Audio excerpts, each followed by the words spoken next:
guys are staying cool out there in the fields instead of these thick woods. That's what I would do if I was a deer. I heard something that sounded like a deer or something scraping up here, but I doubt it. Might have been just the wind or something. So, stay tuned. Got a couple more hours left. Hopefully they come in during the nighttime a little bit better. Well, not really nighttime, but it's around 7. A little bit better, I hope. Hello guys, welcome back to Dragonfire Outdoors. I'm your host, Adam Slavens, and today's video will include me talking a little bit about last week's deer hunts. Plus, also give you guys a little quick review of Flexstone's Bone Collector Grunt Call. Then I'll also tell you what my future plans of deer hunting will be this year. So, this couple days I've been hunting has been pretty hectic. I haven't really got to hunt very much. Between work and school, it's kind of hard to get out there. Plus, also, I've been sleeping in a little bit. Sorry, I do it sometimes. But, also, this year I haven't really seen too many deer in the area I put my tree stand originally. Even though I had a trophy rock out there, deer were not coming near it.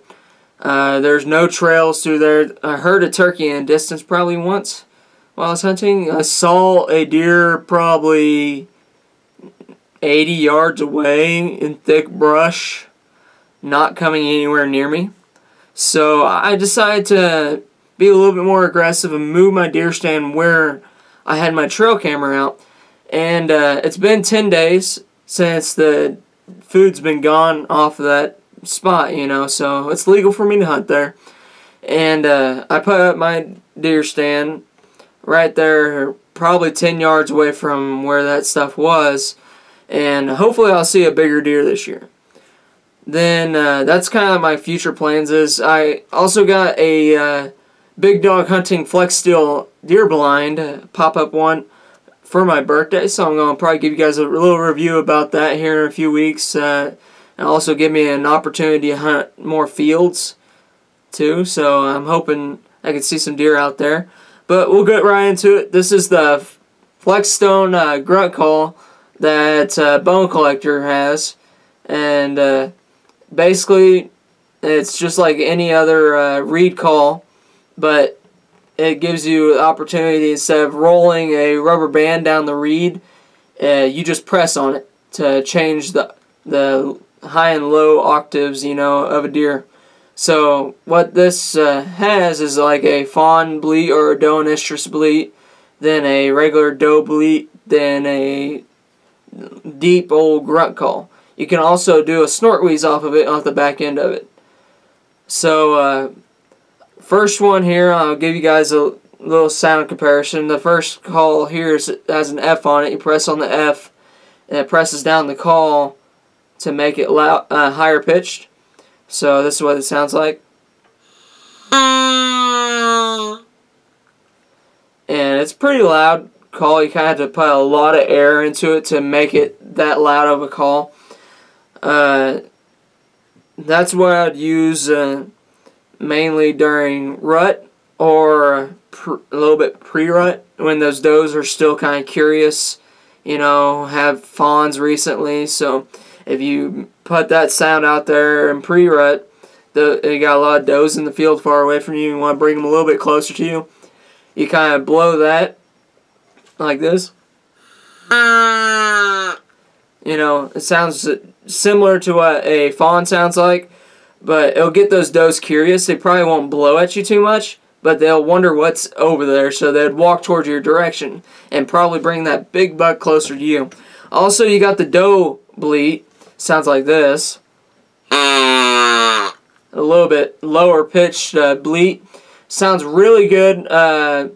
Like I said, most of the stuff's like pre-rut.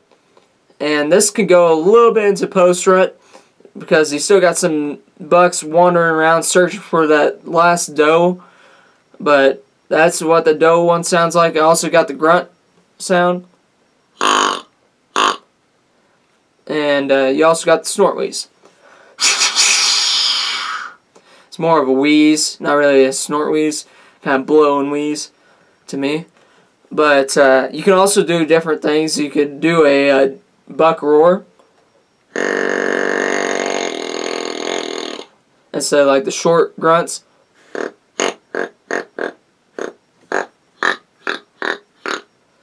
But to me, if you take off this end falls off sometimes. But if you leave it off, it sounds kind of duckish to me. I don't know what you guys think. You know, it sounds more duckish. So I like to cover the end of it with my hands. I feel like it muffles out that vibration sound that it gives. But this is my go-to call because I feel like it's easier to change from sounds. Like if you want to make it sound like there's a couple does bleating at each other, or you got a doe bleat, then you got a grunt, you know, of aggressive deer. You know, you can switch back and forth instead of taking off the top of the call and rolling a rubber band or something up and down it. This here, you can just press down and it just switches it. Now, one other trouble I had with this, you know, I hate to get into the bad side because this is a good call, but, you know, if you ever get something down in there, it's stuck, you know. You gotta reach past this, like, rubber tube to get it out, and it's hard to. Like, this rubber tube doesn't come out from around the reed. You know, I think that's one thing that they might need to look into, because if you're sitting down in the woods and you walk through and this is hanging around your neck, you probably got cockleburrs and stuff hanging around in there. You know, trying to knock those out with that rubber, catching them, it's kind of hard. But otherwise, it's a good all-around call. You know, if you wanted to buy something, instead of buying multiple calls, one, you know, instead of buying one with just a snort, wheeze, and a grunt, you know, or anything like that, this is pretty versatile. You got your doe, bleats, and you also got your grunt plus your wheeze all together in one call. And when I bought this, it was last year's, roughly around 14 bucks or so. Got it at Walmart. You could probably buy them in other locations. So look out for it. It's a good call. I'd always bring it along with me anytime I go to the woods. So thank you guys for watching Dragonfire Outdoors. I'm your host, Adam Slave, and see you guys real soon.